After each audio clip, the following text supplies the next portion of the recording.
कर भला तो हो भला। ये कहावत भले ही सुनने में पुरानी लगती हो, लेकिन असल जिंदगी में अब भी कारगर है। इसी सीख पर आधारित ये कहानी है कुणाल के परिवार की। कुणाल का परिवार शहर के अमीर परिवारों में गिना जाता था। कुणाल के पिता केशव का अपना टेक्सटाइल का बिजनेस था। केशव की माँ सुनैना घर संभालती थी। वो एक समझदार और बहुत ही सुलझी हुई महिला थी। वो हमेशा कुणाल को दूसरों की मदद करने और मेहनत करने की सीख देती थी। कुणाल खुद भी एक अच्छा लड़का था। वो शहर के सबसे अच्छे स्कूल में पढ़ता था और व्यवहार में भी बहुत अच्छा था।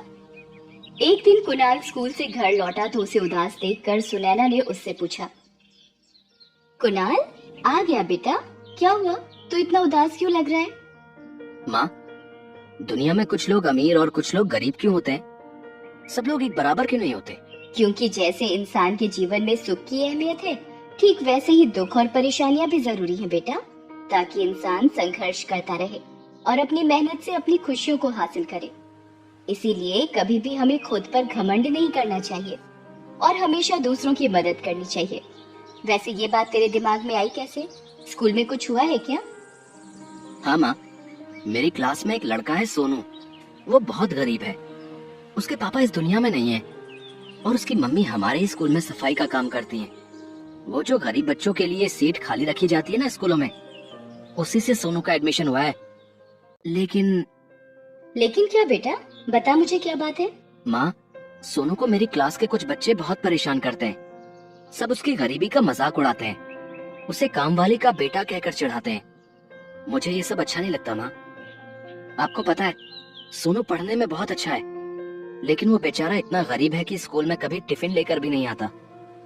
वो स्कूल में पूरा दिन भूखा रहता है माँ। ये तो बहुत दुख की बात है बेटा। तुमने ये सब अपनी टीचर को बताया? नहीं माँ, ऐसा करने पर कहीं वो लोग मुझे भी परेशान करने लगे तो? बेटा, किसी की मदद करना सबसे अच्छा काम होता है। हम जैसा दूसरों के साथ करते हैं, ठीक वैसा ही हमारे साथ भी होता है। तुम्हें सोनू की मदद करनी चाहिए। कल मैं तुम्हारे साथ स्कूल चलूंगी और खुद टीचर से इस बारे में बात करूंगी, ठीक है? तुम ऐसा करो, सोनू को अपना दोस्त बना लो और जितनी भी मदद कर सकते हो करना, ठीक है? ठीक है माँ। कुणाल सुनैना के गले लग जाता है। अगले दिन सुनैना खुद कुणाल के स्कूल जाती है और सोनू के साथ हो रहे गलत बर्ताव की प्रिंसिपल से शिकायत करती है। सोनू को परेशान करने वाले सभी बच्चों को खूब डांट पड़ती है। उसके बाद से कोई भी सोनू का मजाक नहीं उड़ाता था। कुणाल और सोनू अब अच्छे दोस्त बन गए थे। कुणाल हर रोज सोनू के लिए अपने घर से टिफिन ले जाने लगा। सुनैना भी उसे किताबें और दूसरा जरूरी सामान खरीद कर दे दिया करती थी। इस तरह सोनू और उसकी माँ की बड़ी मदद हो जाती थी। एक दिन सोनू और उसकी माँ कांता सुनैना के घर आए। अरे आप आइए ना, अंदर आइए, बैठिए। नमस्ते मैडम जी, मैं यहाँ आपको शुक्रिया कहने आई हूँ। मुझे बताया सोनू ने कि आप और कुणाल मेरे सोनू की कितनी मदद करते हैं। आप लोगों की वजह से ही मेरा सोनू आज इतने अच्छे से पढ़ रहा है। मैं आपका ये एहसान कैसे चुका पाऊंगी? इतना कहकर कांता रोने लगती है। सुनैना उसे सहारा देती है और उससे कहती है, हम आप पर कोई एहसान नहीं कर रहे, आप बिल्कुल भी चिंता मत कीजिए। लेकिन फिर भी एक काम है जो सोनू हमारे लिए कर सकता है। जी बताइए ना, क्या कर सकता है सोनू आपके लिए? सोनू को खूब मन लगाकर पढ़ना होगा और पढ़ लिख कर अच्छी नौकरी करनी होगी। फिर उसके बाद जब भी उसे मौका मिले तब किसी न किसी ऐसे की मदद करनी होगी। बस ये वादा चाहिए मुझे सोनू से। सुनैना की बात कांता और सोनू के दिल को छू जाती है। सोनू उससे वादा करता है कि वो मन लगाकर पढ़ेगा और किसी की मदद करने से कभी पीछे नहीं हटेगा। इसके बाद सोनू और कांता वहाँ से चले जाते हैं। वक्त बीता और दोनों बच्चों ने एक साथ स्कूल की पढ़ाई पूरी कर ली। सोनू को आगे की पढ़ाई के लिए एक एनजीओ से स्कॉलरशिप मिल गई, जिसकी मदद से वो दूसरे शहर में पढ़ने चला गया। उसकी माँ कांता भी उसके साथ ही चली गई। कुणाल भी कॉलेज जाने लगा। करीब 2 साल बाद कुणाल के पिता को बिजनेस में एक बड़ा नुकसान हो गया। धीरे धीरे उनका बिजनेस नुकसान में जाने लगा। कुणाल के पिता केशव ने अपने बिजनेस को बचाने के लिए हर मुमकिन कोशिश की, लेकिन वो अपने बिजनेस को डूबने से नहीं बचा पाए। पैसों की कमी की वजह से कुणाल कॉलेज की पढ़ाई पूरी नहीं कर पाया। नौबत ये आ गई कि बिजनेस पर लिए गए लोन को चुकाने के लिए केशव को अपना घर तक बेचना पड़ा। इस सब से केशव को बहुत गहरा सदमा लगा जिसे वो बर्दाश्त नहीं कर पाए और उनका देहांत हो गया। केशव की मौत सुनैना और कुणाल के लिए एक बहुत बड़ा झटका थी। उनके पास रहने के लिए घर भी नहीं था। सारे रिश्तेदारों और जानने वालों ने भी उनसे मुंह फेर लिया था। मजबूरी में उन्हें फुटपाथ पर रहना पड़ा।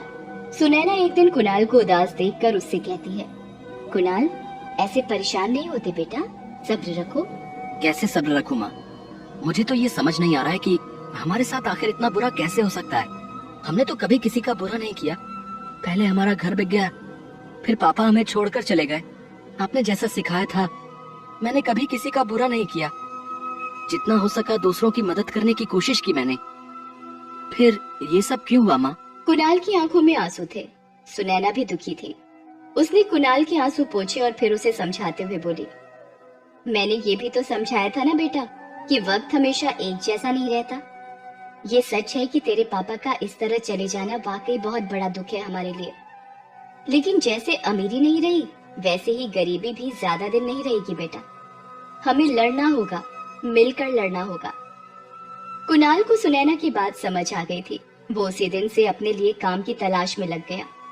सुनैना भी लोगों के घरों में काम करने लगी, जिससे उन दोनों के खाने का जुगाड़ तो होने लगा, लेकिन रहने का इंतजाम अभी भी नहीं हो पा रहा था। फुटपाथ के पास ही दोनों एक छप्पर डालकर उसके नीचे रहने लगे। कुणाल अपनी कॉलेज की पढ़ाई पूरी नहीं कर पाया था, इसी वजह से उसे कहीं भी नौकरी नहीं मिल पा रही थी। मजबूर होकर उसने एक फैक्ट्री में मजदूरी का काम शुरू कर दिया। एक दिन जब कुणाल मजदूरी कर रहा था, तभी उसकी फैक्ट्री के मैनेजर की नजर उस पर पड़ी। वो काफी देर तक उसे देखता रहा और फिर कुणाल के पास आकर बोला, सुनो, तुम कुणाल हो ना? जी मेरा नाम कुणाल ही है, लेकिन आप कौन और मुझे कैसे जानते हैं आप? फैक्ट्री का मैनेजर कोई और नहीं बल्कि उसके बचपन का दोस्त सोनू था। सोनू ने कुणाल को देखते ही पहचान लिया था। वो कुणाल के गले लग गया और रोते हुए बोला, अरे कहाँ चला गया था मेरे भाई? कितना ढूंढा तुझे। भले ही कुणाल ने सोनू को देखकर उसे नहीं पहचाना, लेकिन सोनू के गले लगते ही वो उसे पहचान गया। उसने भी सोनू को कसकर पकड़ लिया और रोने लगा। पास ही खड़े बाकी मजदूर ये सब देखकर हैरान परेशान थे। कल तक जो उनका साथी मजदूर था, वो अब उनके मैनेजर का इतना करीबी जो हो गया था। कुणाल ने सोनू को अपनी आपबीती सुनाई। सोनू को ये सब जानकर बहुत दुख हुआ। उसने कुणाल के आंसू पोंछे और उससे बोला, बस बहुत तकलीफें झेल ली तूने, अब तेरा भाई आ गया है। आज मैं जो कुछ भी हूँ सिर्फ तेरी और आंटी जी की वजह से ही तो हूँ। मुझे सबसे पहले आंटी जी के पास ले चल, मुझे उनसे अभी मिलना है। कुणाल सोनू को उस जगह लेकर जाता है जहाँ वो अपनी माँ के साथ छप्पर डालकर रह रहा था।